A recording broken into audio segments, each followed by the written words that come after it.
Welcome to the Napa Legal Podcast. I'm Mary Margaret Bush, the Executive Director of Napa Legal. And I'm Frank DeVito, Senior Counsel and Director of Content at Napa Legal. You're listening to the Napa Legal Weekly Podcast, where we explore religious liberty from the perspective of faith-based nonprofits. And I'm recording today from Denver, Colorado.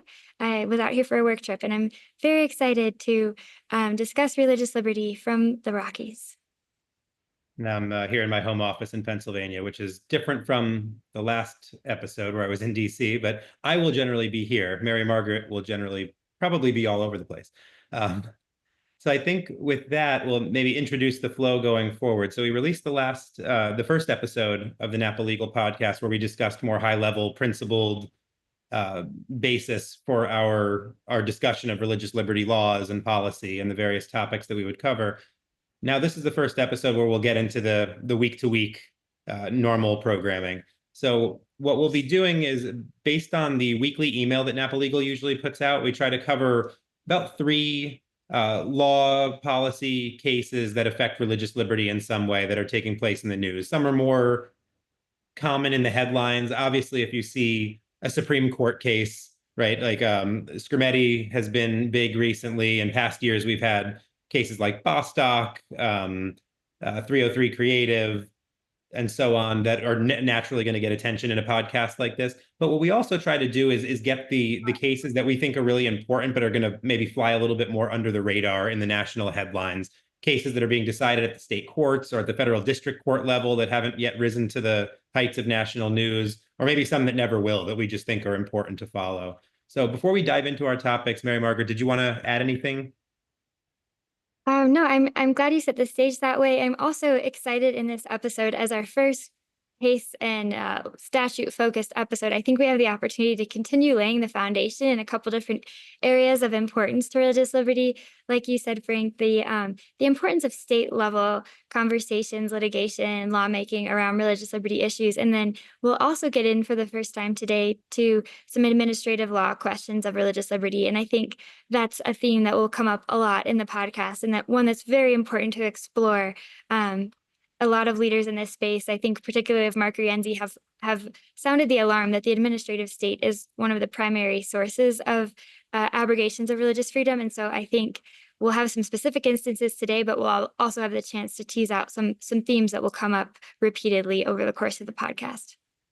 Yeah, that's a great point. It's not just going to be Supreme Court cases. It's sometimes state, sometimes federal regulations, these things that are less likely to make the national headlines, but are really important for religious liberty. So to jump in, there are some really interesting things we have in our weekly update this week. I'm going to start by leading a little discussion on a couple of issues involving men participating in women's sports or boys participating in girls' sports, as the case may be. Then Mary Margaret's going to lead the discussion on a New York state law involving basically the forcing of religious organizations to not discriminate on the basis of reproductive choices. That'll be an interesting one. And then we'll conclude this discussion with a couple of medical rights cases that are currently in the headlines.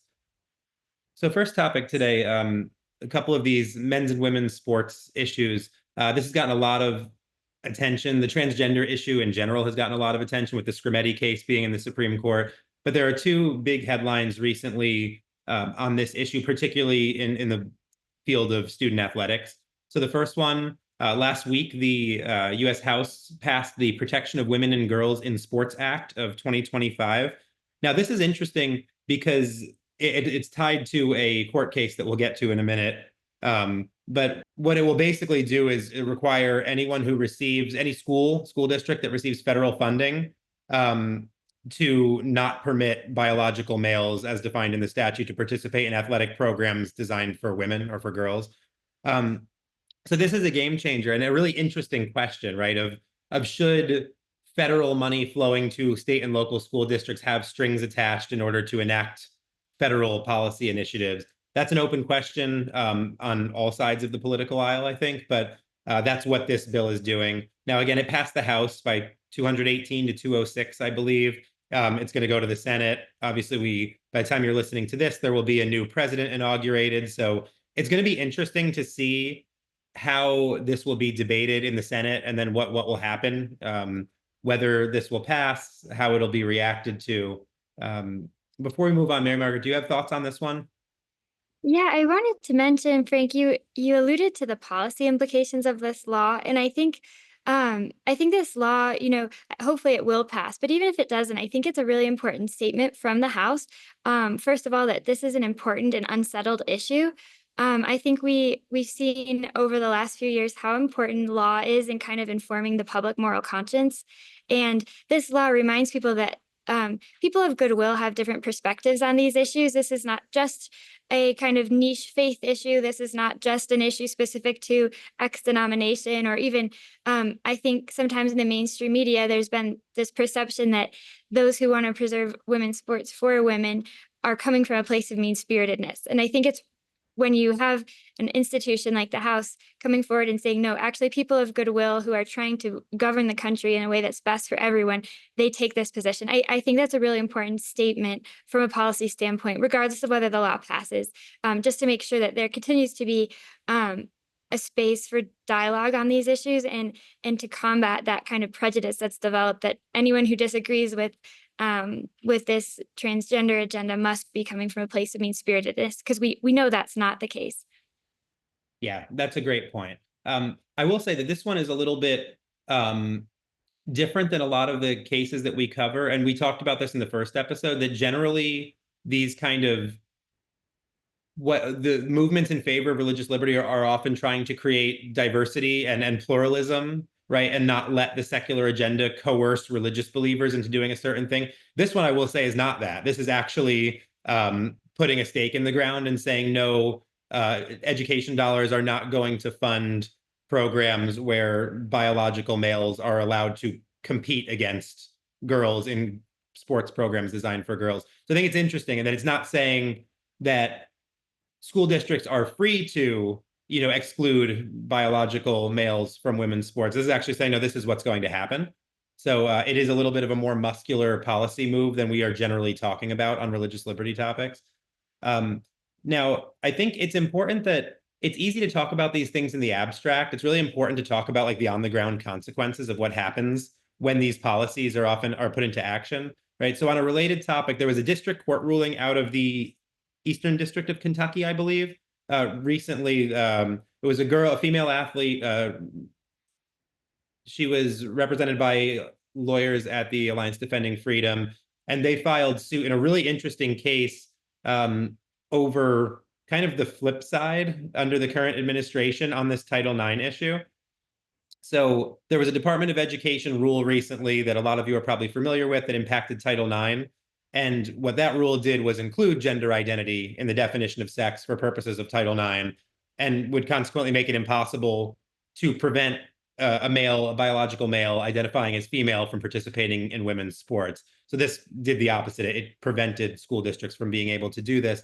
The ruling from the district court states that this rule was beyond the department's statutory authority, that they didn't have the ability to reinterpret Title IX in this way to include gender identity in the definition of sex. And they also said that it violated the First Amendment. So it's an interesting ruling, but I just want to touch on, and then we'll move on, the facts here. And the facts matter. Obviously, the Alliance Defending Freedom picked a really good case to get the facts across of the damage that these kind of rulings can do.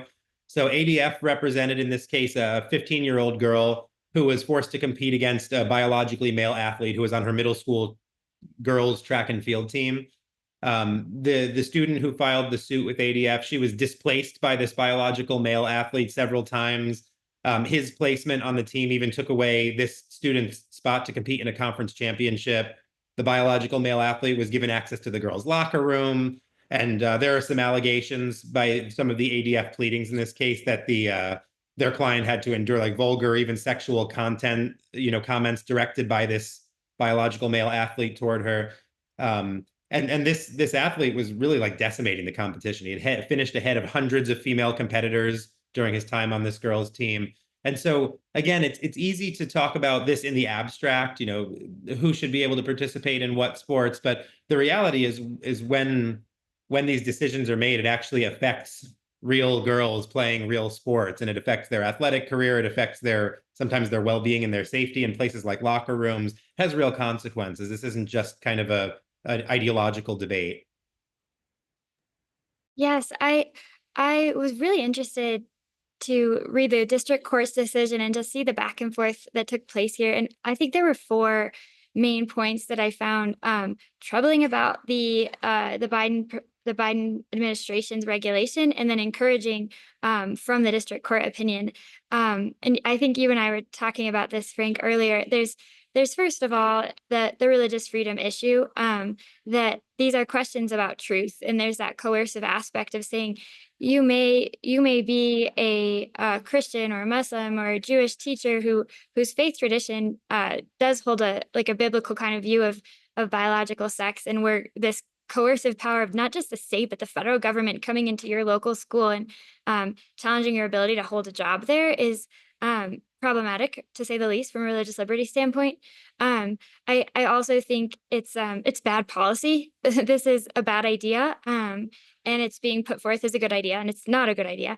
And then there's, I think, outside the religious liberty question specifically, but still very relevant, is the the Department of Education's attempt to act in excess of its own delegated power by creating a substantive interpretation of a statute. I mean, what happened was Title IX of the Education Amendments gave them an inch, and they absolutely took a mile here.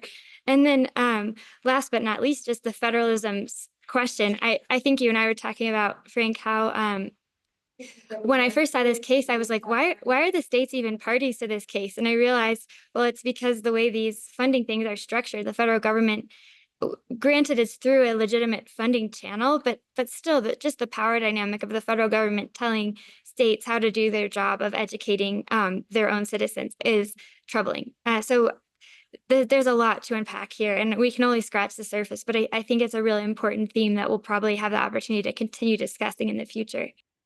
Yeah. And one more kind of final note on this is I think we've talked about this in terms of state law, employment, and other kinds of quote unquote non-discrimination laws at the state level in the past. But I really do think that Bostock opened the door to all of this, right? That if before that ruling, this was a lot harder to do. But when you have the Supreme Court interpret on the basis of sex to include gender identity in one portion of the Civil Rights Act, it's not really that surprising to me that regulatory agencies are going to jump in and try to interpret basically the same language in basically the same way, because now they have some ground to stand on. So I think we're still kind of seeing the downstream effects of Bostock playing out, and it'll be interesting to see with the new administration and how all this plays out.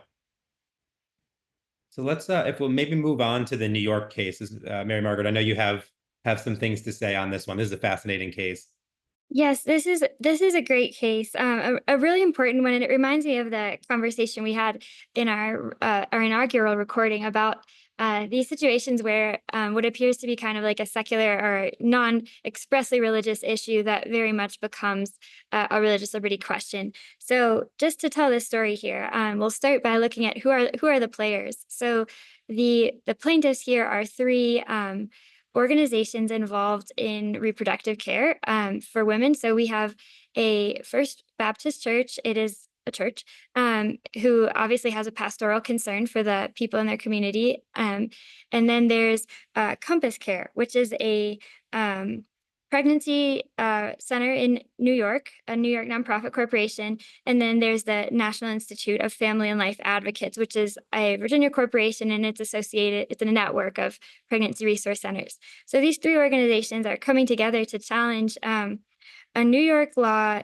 I mean, when I first read this, you can almost not make it up, but it's a law that says, an organization cannot can the way they phrase it makes it sound good, cannot discriminate. That sounds like a positive thing. Well, what they're actually saying is that people who believe in the sanctity of life from conception to natural death cannot come together. That's effectively what they're saying. They're saying if you're trying to bring a group like that together, wrong. You cannot do that under this New York statute. And so, very rightly, this was challenged as not only a violation of religious freedom, but a violation of expression and a violation of associative freedoms. And what I think is most interesting is we've started to see this more and more. I think it's really important. These First Amendment freedoms coming as a suite, and so what maybe a decade ago would have been litigated as a purely religious liberty issue, we've realized that in today's world, these aren't just religious liberty questions. These are freedom questions across the board, questions about whether people who have shared beliefs can even get together in the first place. And so that was what was challenged in I believe it was federal district court, and the let me just make sure I get the make sure I get the outcome right. So the ruling was in favor of these Christian groups, and so that was a really important outcome from New York, and I think one that will have national implications. And I want to hand it to you, Frank, for your thoughts, because I know this case is not the first time you've thought about this issue. You've written a lot extensively on this, and so I would love to hear your thoughts, A, on the case, but also B, on what it means for the future. Sure. Yeah, I have just two quick thoughts on this. I think one, this state law in New York is very illustrative of, I don't know what to call it, maybe like non-discrimination creep over the last few decades, right? That the Civil Rights Act and that whole era was very focused on a few key areas where there was real serious, like across the board societal discrimination, right? That was the intent anyway. So it was really focused, these laws, on preventing overt discrimination on the basis of, race, ethnicity, ancestry, sex.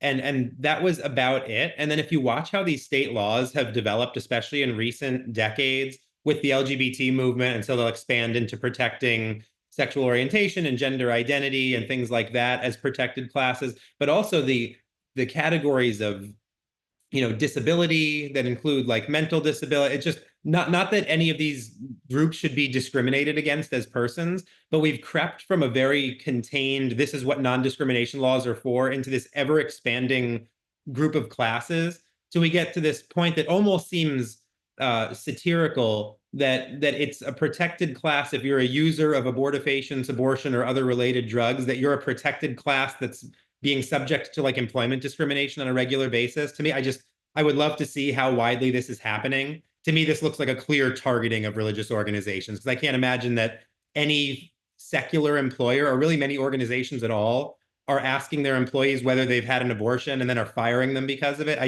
This looks like a solution in search of a problem to me.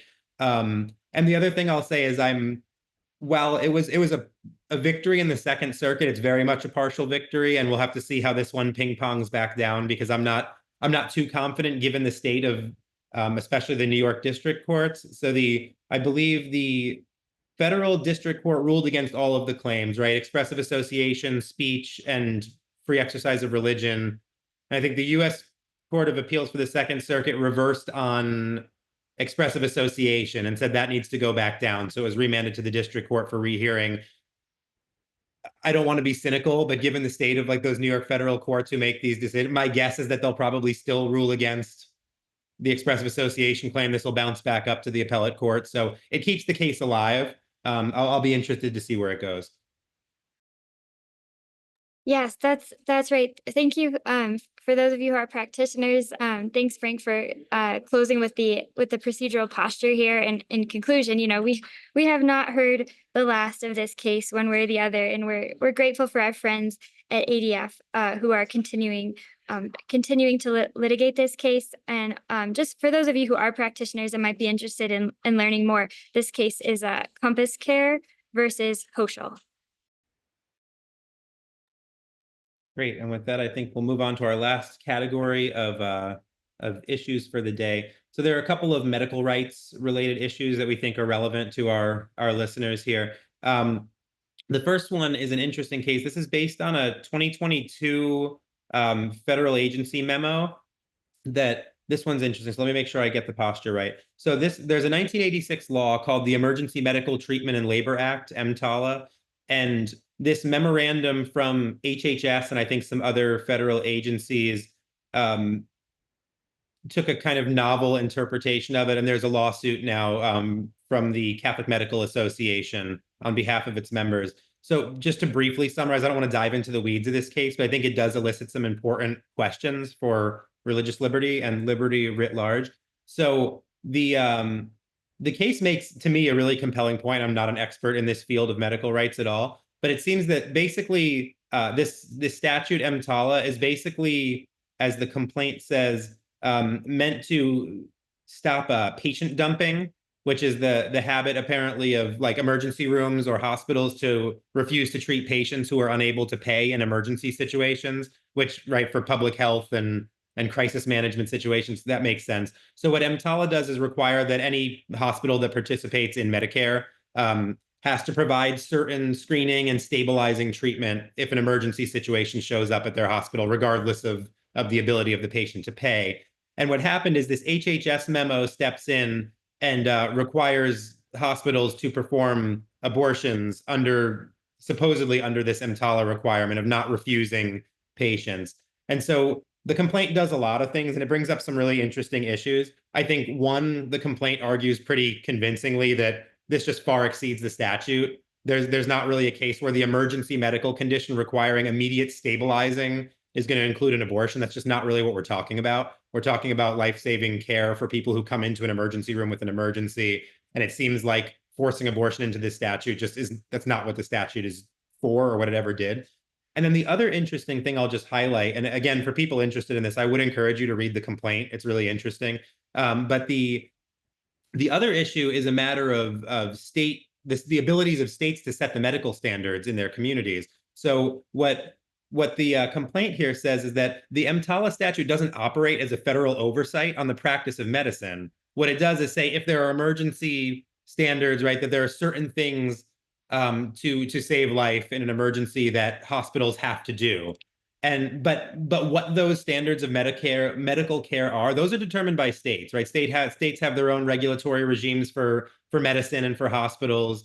So this is not something that's generally federalized. And EMTALA itself actually says that unless they're explicitly preempting and saying like, no, this certain medical procedure has to be included by Medicare recipient hospitals, then we're not preempting state law. That's in the statute. But then what HHS is doing is essentially preempting state law in places where they would say that abortion services are not part of like emergency room medical care that falls under this. So I think this is really interesting. I don't want to go on too much, but again, I think the HHS memo to me looks like it far exceeds the statutory authority. And I do think this is a huge federalism question. So I'll be watching this one with great interest. And Mary Margaret, I don't know if you have comments on this fascinating complaint here.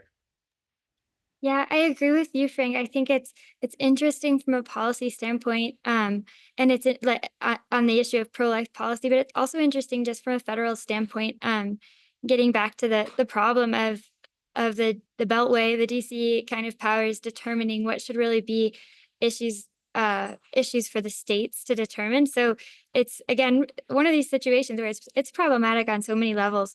And I guess what was brought to my mind too is the great work of the Administrative State Accountability Project at the Ethics and Public Policy Center. We've been so grateful for Rachel Morrison, Natalie Dodson's work, Roger Severino's work, taking these issues, which are sometimes hidden in highly technical regulations or just other publications from the administrative state. They really shed light on these. So I'm looking forward to following the cases you said, Frank, and looking to them to continue to shed light on all this, especially as we have now, RFK Jr. is slated to lead HHS, and hopefully someone who will come to be able to take a strongly pro-life position, but who historically hasn't really been in the thick of it and may not be fully versed on exactly how serious these issues are.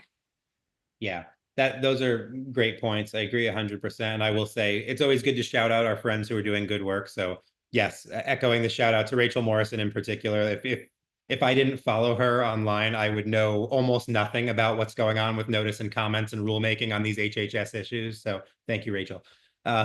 Last issue before we close out this one.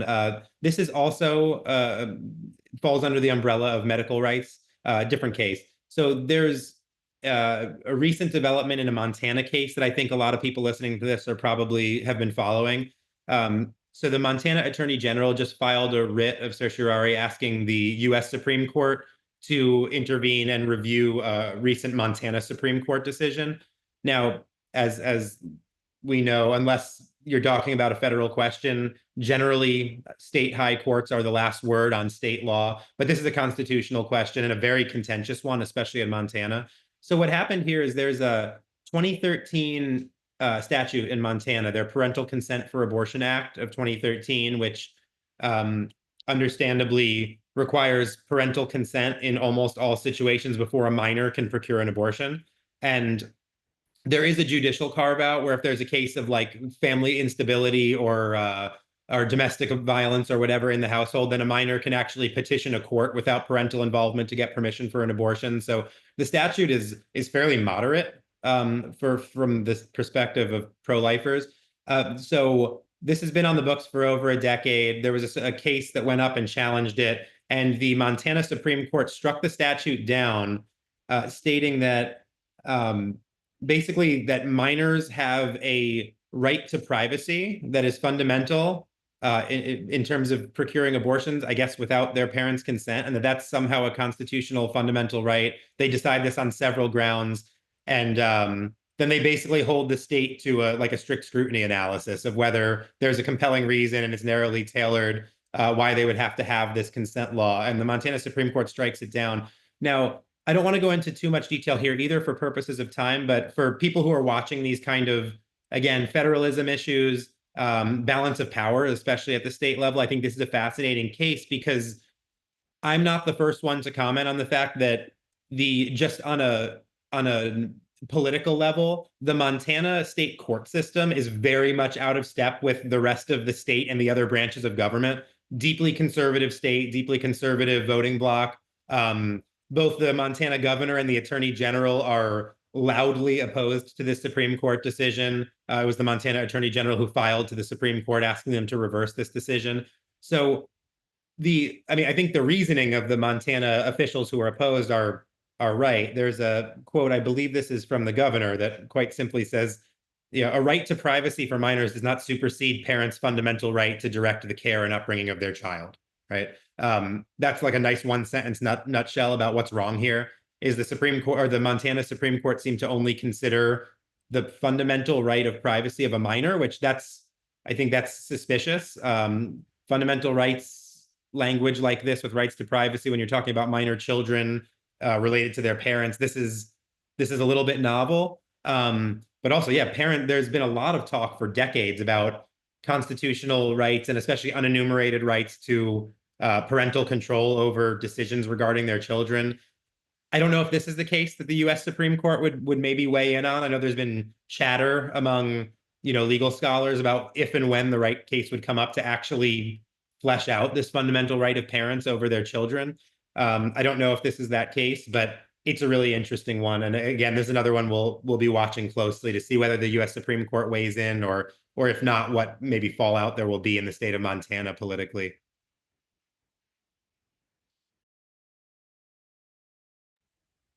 I know this is the last case we have for today. So Mary Margaret, do you have any other words on the Montana case? I'm with you, Frank. I'll be following this closely. I think what interests me most about this case is what you alluded to, which is it on the factual level, it seems fairly straightforward. On the legal level, it's a somewhat complex question because parental rights, I think because in many cases they're so self-evident, the law is, I think, to some degree underdeveloped in that area, just because there hasn't been much controversy about it. Something that's sort of written in the human heart. There hasn't been a need to outside maybe the homeschooling context. And then sort of this minting of a new right, a minor's fundamental right to privacy. There are some substantive due process kind of arguments on both sides that are brought in here. And so for those reasons, I think while in a sense it's sort of straightforward on a factual level, I'm very interested to see how these legal arguments are developed.